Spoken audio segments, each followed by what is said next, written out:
Paz do Senhor, amados. Que bênção, que alegria rever todos vocês nessa terça-feira na presença de Deus. E eu quero também dar as boas-vindas a todos os nossos amados visitantes, convidados especiais para essa noite. A Tamara, que eu conheci domingo. Muito bom receber você aqui, viu, Tamara? E também toda a família do nosso irmão presbítero Valmir. Uma alegria muito grande ter vocês aqui conosco. Todos vocês, amados irmãos que têm vindo sempre. Sempre é maravilhoso podermos nos reunir para adorar ao Senhor. E agora nós vamos meditar na palavra de Deus. Quero convidar você a abrir a sua Bíblia no profeta Daniel, capítulo 3. Nós vamos ler aqui os versículos 14 ao 30. Daniel, capítulo 3, versículos 14 a 30.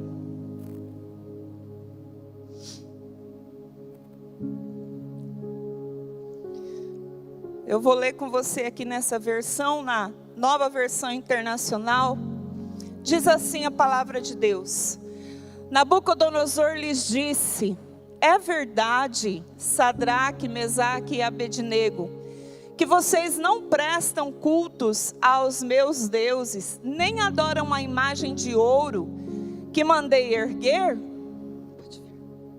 Pois agora, quando vocês ouvirem o som da trombeta, do pífaro, da cítara, da harpa, do saltério, da flauta dupla e de toda espécie de música, se vocês se dispuserem a prostrar-se em terra e adorar a imagem que eu fiz, será melhor para vocês. Mas se não a adorarem, serão imediatamente atirados numa fornalha em chamas. E que Deus poderá livrá-los das minhas mãos? Sadraque, Mesaque e Abednego responderam ao rei: ó Nabucodonosor, não precisamos defender-nos diante de ti. Se formos atirados na fornalha em chamas, o Deus a quem prestamos culto pode livrar-nos, e ele nos livrará das tuas mãos, ó rei. Mas se ele não nos livrar, saiba, ó rei, que não prestaremos culto aos teus deuses, nem adoraremos a imagem de ouro que mandaste erguer. Nabucodonosor ficou tão furioso com Sadraque, Mesaque e Abednego, que o seu semblante mudou. Deu ordens para que a fornalha fosse aquecida 7 vezes mais que de costume. E ordenou que alguns dos soldados mais fortes do seu exército amarrassem Sadraque, Mesaque e Abednego e os atirassem na fornalha em chamas. E os 3 homens, vestidos com seus mantos, calções, turbantes e outras roupas, foram amarrados e atirados na fornalha extraordinariamente quente. A ordem do rei era urgente, e a fornalha estava tão quente que as chamas mataram os soldados que levaram Sadraque, Mesaque e Abednego. E estes caíram amarrados dentro da fornalha em chamas. Mas logo depois, o rei Nabucodonosor, alarmado, levantou-se e perguntou aos seus conselheiros: não foram 3 os homens amarrados que nós atiramos no fogo? Eles responderam: sim, ó rei. E o rei exclamou: olhem, estou vendo 4 homens desamarrados e ilesos, andando pelo fogo, e o 4º se parece com o filho dos deuses. Então Nabucodonosor aproximou-se da entrada da fornalha em chamas e gritou: Sadraque, Mesaque, Abednego, servos do Deus Altíssimo, saiam, venham aqui.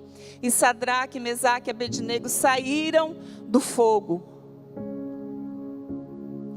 os sátrapas, os prefeitos, os governadores, os conselheiros do rei se ajuntaram em torno deles e comprovaram que o fogo não tinha ferido o corpo deles, nem um só fio de cabelo tinha sido chamuscado, os seus mantos não estavam queimados e não havia cheiro de fogo neles. Aleluia. Disse então Nabucodonosor: louvado seja o Deus de Sadraque, Mesaque e Abednego, que enviou o seu anjo e livrou os seus servos. Eles confiaram nele, desafiaram a ordem do rei, preferindo abrir mão de sua vida a prestar culto e adorar outro Deus que não fosse o seu próprio Deus. Por isso eu decreto que todo homem de qualquer povo, nação e língua que disser alguma coisa contra o Deus de Sadraque, Mesaque e Abednego, seja despedaçado e sua casa seja transformada em montes de entulho, pois nenhum outro Deus é capaz de livrar alguém dessa maneira. Então o rei promoveu Sadraque, Mesaque e Abednego na província da Babilônia. Feche seus olhos, mesmo assentado como você está, e faça uma oração agora ao Espírito Santo. Peça a Ele para trazer ao seu coração o ensino que você precisa hoje, o conselho que a sua alma precisa. Ó Espírito Santo de Deus, Tu és aquele que inspirou essa palavra, aquele que trouxe a nós, até as nossas mãos, essa palavra. E hoje Tu és também aquele que ilumina a nossa mente e nos guia a toda a verdade, para que possamos interpretá-la de forma correta. Não nos deixa, Senhor, desviar do propósito que o Senhor tem ao deixar essa palavra para nós, mas ajuda-nos a compreender qual é a Tua vontade, qual é o Teu ensino, o que é que nós precisamos hoje trazer para os nossos dias, para a nossa vida, para que possamos viver na presença de Deus. É isso, Pai, que nós oramos, agradecidos no nome de Jesus. Amém. Amém, queridos? Quem já tinha ouvido essa história aí? Levanta a mão. Olha, a maioria já tinha ouvido essa história. Pensa comigo, se você estivesse numa situação de perigo, imagine que aconteça uma tragédia, uma catástrofe mundial. Quem são as pessoas que você vai procurar primeiro no meio da multidão? Quem são? Quem quer responder? Quem são as pessoas que você vai procurar? É a sua família, não é? Você não vai procurar a sua família? Imagina que você está trabalhando, seus filhos estão na escola, seus pais estão lá na casa deles. Mas na hora do apuro, da dificuldade, você se lembra que você tem que estar junto com a sua família. Porque a presença da sua família, ter a sua família perto de você, traz um senso de segurança. Sim ou não? Nós podemos cuidar uns dos outros quando estamos próximos. Por isso é tão importante nós também nos aproximarmos de Deus, porque ninguém mais do que Ele pode cuidar de nós em todo o tempo. Amém, queridos? Nesse texto nós vemos essa história aí, que ao ler ela já é autoexplicativa. Nós entendemos essa história muito facilmente, mas eu quero trazer aqui algumas informações sobre esse texto para nós. Era comum no tempo antigo que os reis construíssem estátuas de si, porque naquela época não tinha como registrar tanto os fatos como hoje. Hoje a gente tem celular que tira foto, não é? A gente tem a internet que a gente pode divulgar, a gente manda tudo para a nuvem, não é? E a gente sabe que vai ficar registrado ali. Naquela época não era assim. Então, quando um rei queria eternizar o seu trabalho, a sua história, o seu legado, ele fazia uma estátua dele mesmo. E foi isso que Nabucodonosor fez. Ele conquistou muitos povos, nações, e estava ali no Império Babilônico como sendo um dos maiores reis de toda a terra, um dos maiores imperadores de toda a terra.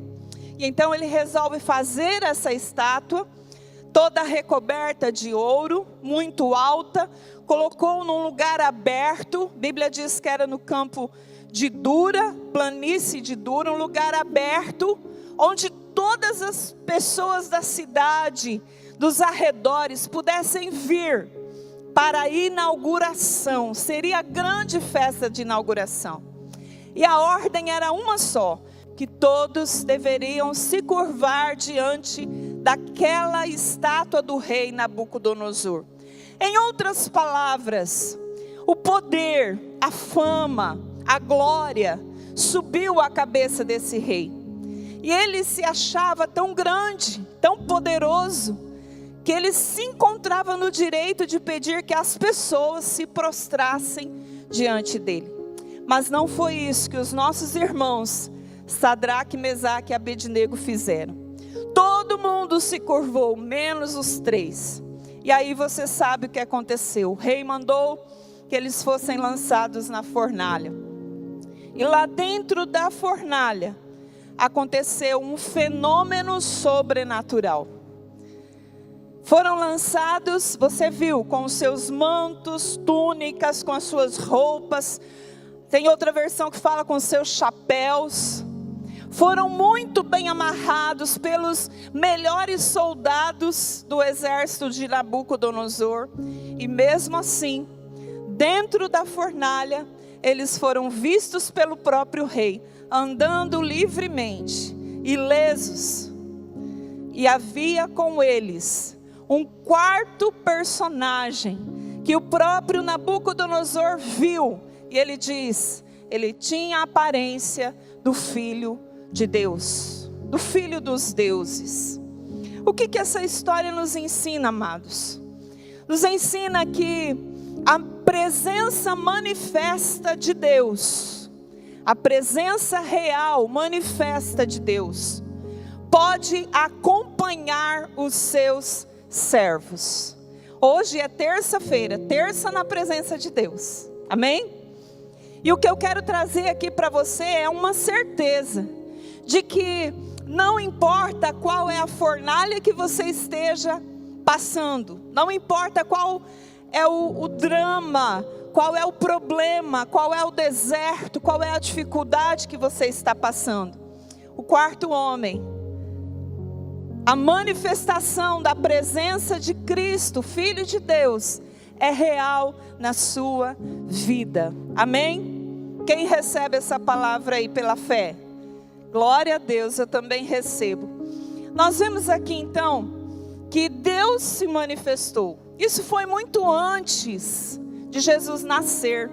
Mas enquanto eu estava meditando, eu me lembrei que a profecia sobre Jesus dizia: e ele será chamado Emanuel, Deus conosco. Amém? O que é Deus conosco?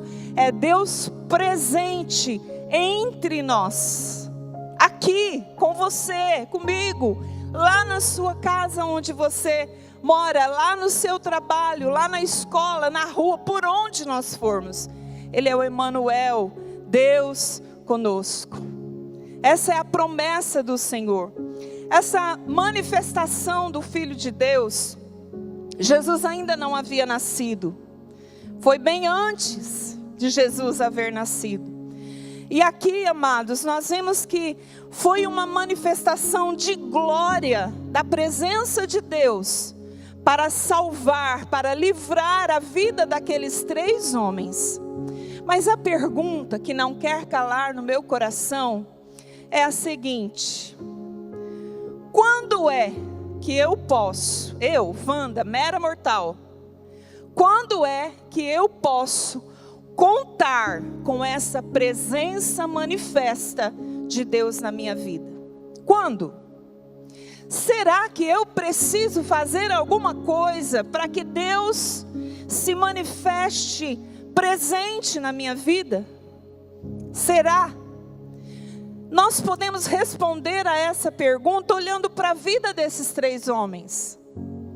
Esses 3 homens saíram lá de Israel, quando ainda eram jovens, e vieram para a Babilônia. Foram escolhidos, recrutados a dedo, porque eram inteligentes, eram fortes, saudáveis, eram sábios.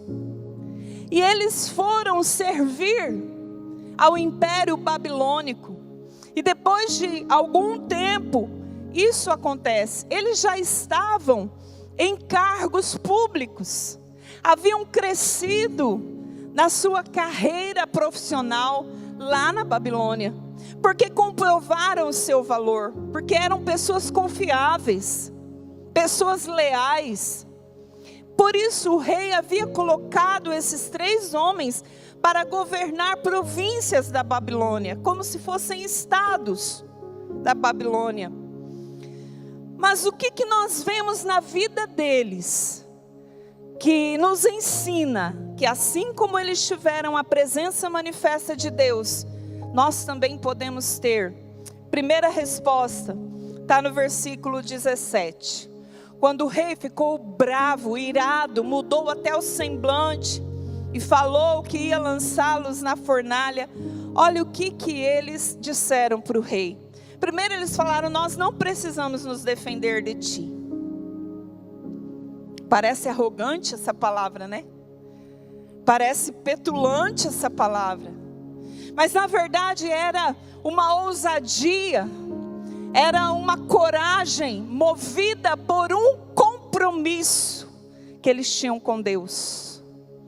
Olha o que diz o 17: se formos atirados na fornalha em chamas, o Deus a quem prestamos culto, esse Deus pode livrar-nos.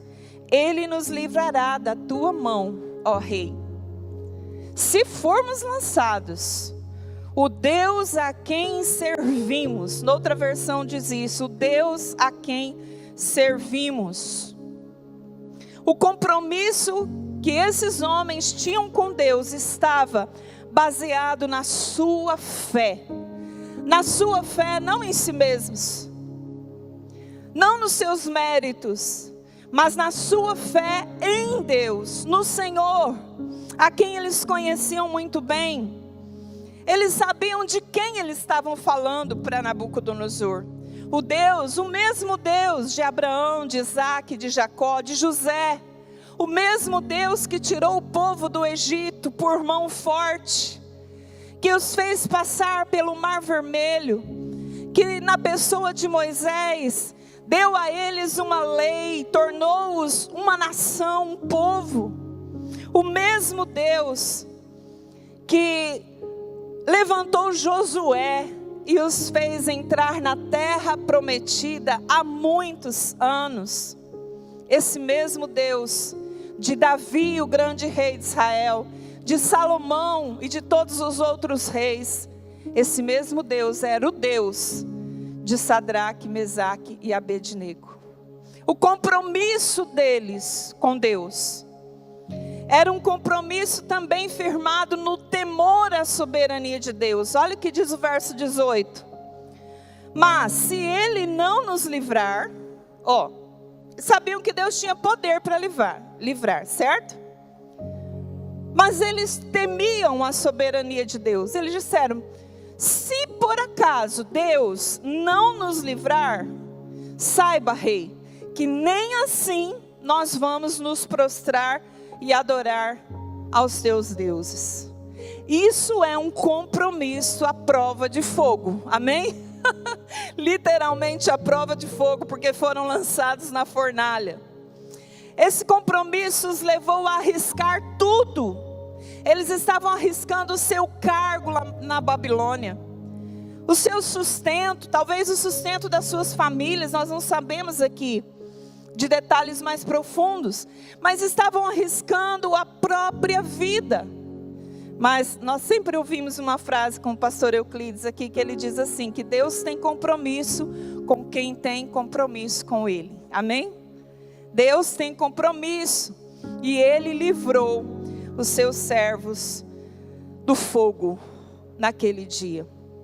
Veja comigo o verso 26. Quando Nabucodonosor olha e vê que lá estão os 3 vivos e mais um filho dos deuses, ele diz: Sadraque, Mesaque e Abednego, servos do Deus Altíssimo, saiam daí, venham para fora. Até o inimigo reconhece quem tem compromisso com Deus como servo de Deus. Amém? Até o inimigo reconheceu. Nabucodonosor reconheceu.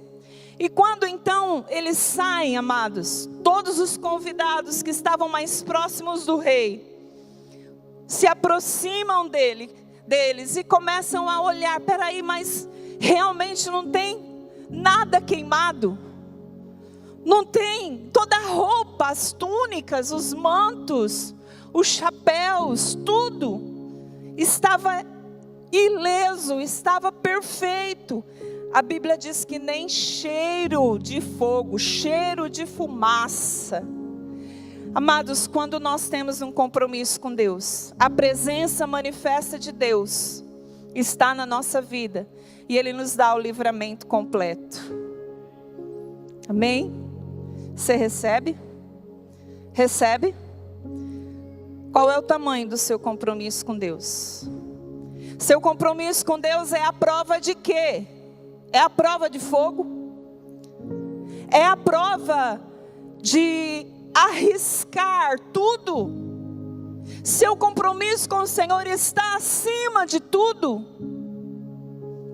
Se você tem esse tipo de compromisso com Deus, a presença de Deus vai se manifestar salvadora, protetora, provedora na sua vida. Mas nós aprendemos ainda com eles uma outra lição. Quando é que a presença de Deus se manifesta em nossa vida? Quando conhecemos a Deus e anunciamos quem Ele é. Esses homens conheciam o Deus a quem serviam. O próprio verso 17, que eu já li, diz que eles falaram para Nabucodonosor: o Deus a quem servirmos pode livrar-nos. Eles tinham certeza do poder de Deus. Eles não duvidavam do poder de Deus. Eles demonstraram conhecer a Deus, saber quem era o Deus a quem serviam. E ali, amados, eu vejo uma ousadia muito grande deles, porque diante de Nabucodonosor, o grande imperador da Babilônia, diante de uma estátua de ouro, revelando todo o seu poder, toda a sua majestade, todo o esplendor do seu reino, esses homens não se intimidaram, apresentaram a esse rei falso, esse Deus falso, que era Nabucodonosor, o poder do Deus verdadeiro em quem eles criam, em quem eles confiavam. Eles não tinham dúvida sobre o infinito poder do Senhor. E eu estava refletindo aqui, amados, sobre essa história desses moços, né? Quando foram lá para Babilônia. Com certeza, ao serem recrutados para ir, porque nem todo mundo foi, eles levaram só a nata da sociedade, só os high performance, só aqueles que estavam produzindo muito, sabe? Os estudiosos, os que produziam muito. E eu fico imaginando, quando eles foram recrutados para ir para Babilônia, isso não está escrito na Bíblia, tá, gente? É só uma imaginação. Provavelmente as mães ficaram chorando, os pais ficaram chorando.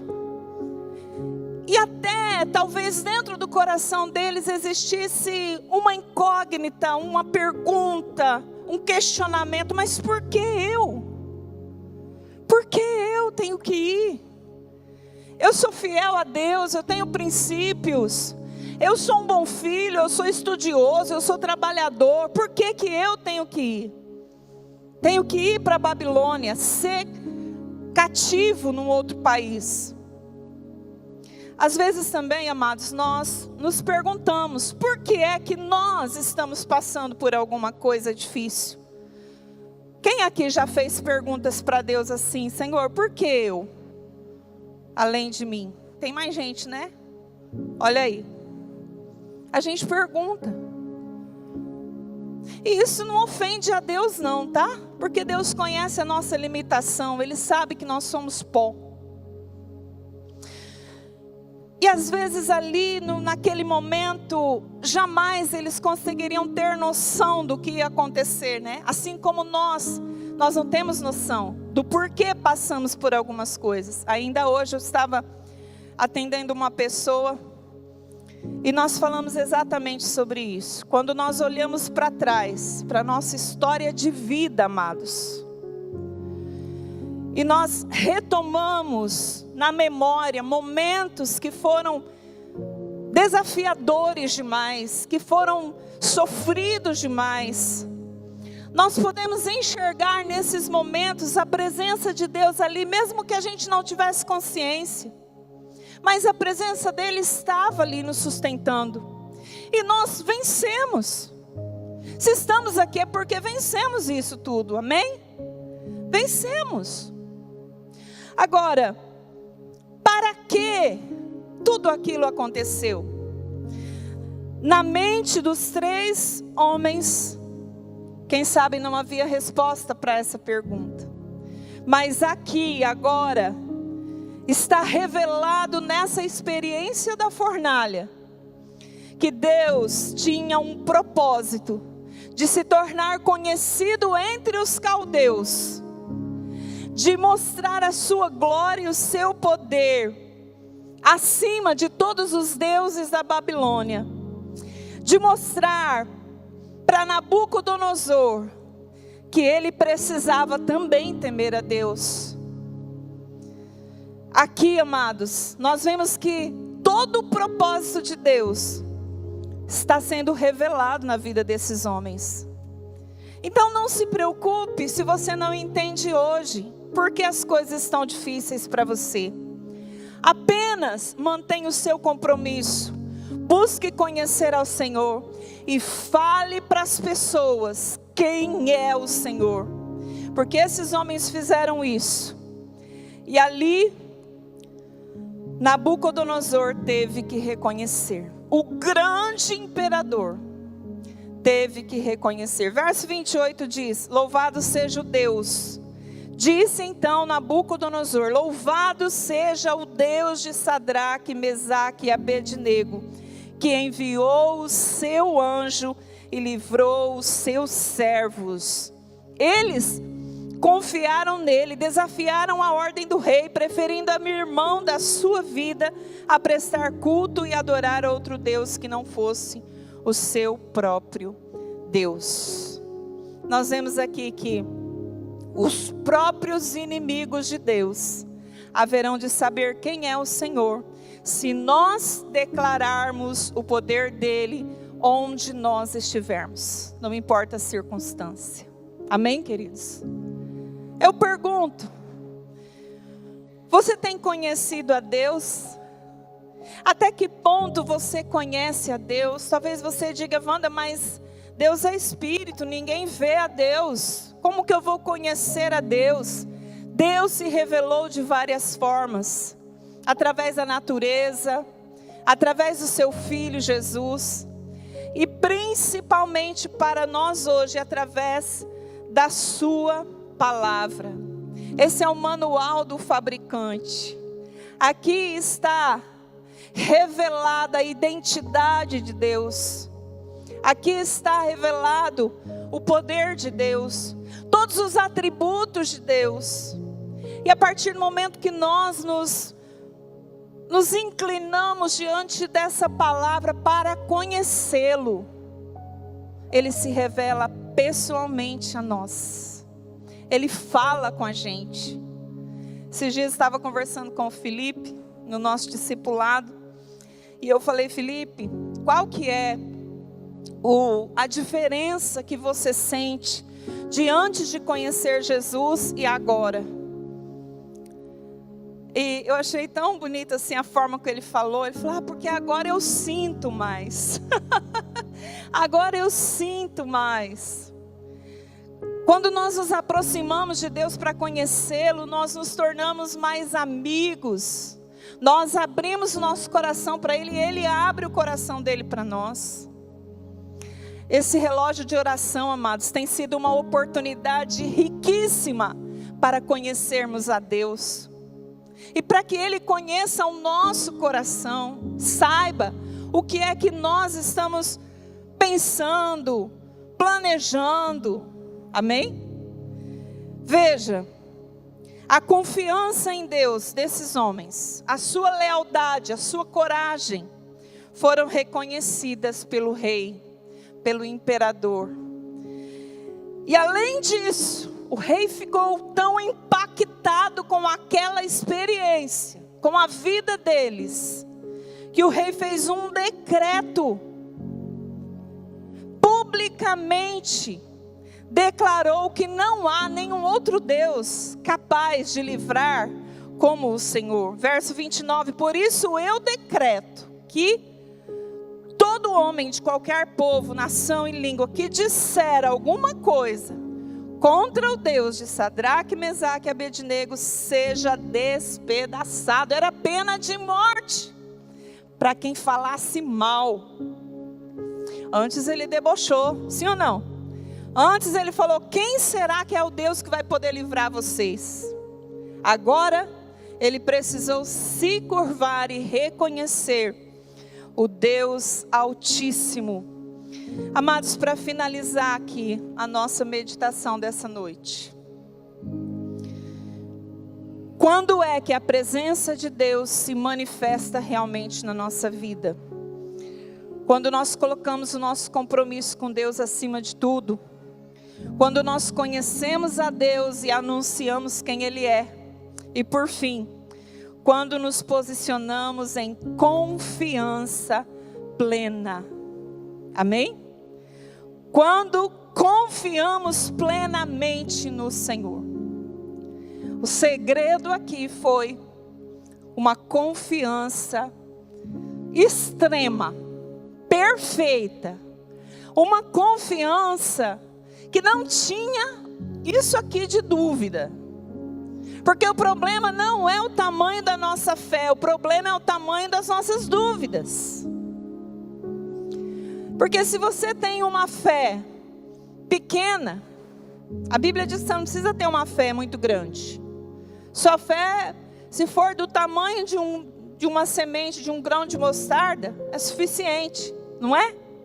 O problema então não é o tamanho da sua confiança, o problema é o tamanho das suas dúvidas. E quando nós duvidamos de Deus, isso é uma afronta ao caráter de Deus. Pensa comigo. Pensa comigo. Vou pegar um exemplo aqui de casal. Né? O rapaz é muito ciumento. Muito ciumento. Mas a menina é muito direita, é muito fiel, é muito leal. Ele não precisa ter ciúme dela, porque ela só tem olhos para ele. Jamais ela pensou em outra pessoa. Ela ama o seu marido, o seu namorado. Mas quando ele duvida dela, o que acontece com ela? Ela se sente ofendida, sim ou não? Por quê? Porque é um ataque ao caráter dela. Imagina Deus. Porque nós somos humanos, somos falhos. Agora imagina Deus, que é puro, perfeito, santo. Quando nós duvidamos dele. Quando nós não cremos, não confiamos plenamente. Deus se magoa. Nós ofendemos o coração dele. Amém, queridos? E aí, às vezes, nós não sabemos por que não sentimos a presença manifesta de Deus. É porque andamos mais duvidando do que crendo. E a minha pergunta para você hoje é: qual é o nível da sua confiança no Senhor? Se você puder quantificar de 0 a 10, qual é a nota que você vai dar para a sua confiança? E de outro lado, qual é a nota que você vai dar para as suas dúvidas? Para as dúvidas que surgem nos momentos de fornalha. Essa avaliação nos leva a pedir perdão ao Senhor. A confessar, a nos arrepender diante do Senhor. E é isso que eu quero convidar você a fazer nessa noite. Se arrepender dos momentos que você duvidou. Pedir a Ele: Deus, me perdoa porque realmente eu não conhecia o Senhor. Porque quanto mais eu conheço o Senhor, mais eu sei que o Senhor é digno de confiança. O Senhor é digno, o Senhor tem toda a credibilidade. Peça perdão ao Senhor. Firme um compromisso sério com Ele. Ah, Wanda, mas eu não tenho prática de adorar outros deuses. Amados, esse aqui foi um fato, foi uma circunstância. Mas muitas vezes nós somos tentados a quebrar o nosso compromisso com Deus por causa de coisas tão bobas, tão banais. Por exemplo, as nossas negligências. Quando nós não fazemos o bem que deveríamos fazer, a Bíblia diz que estamos pecando.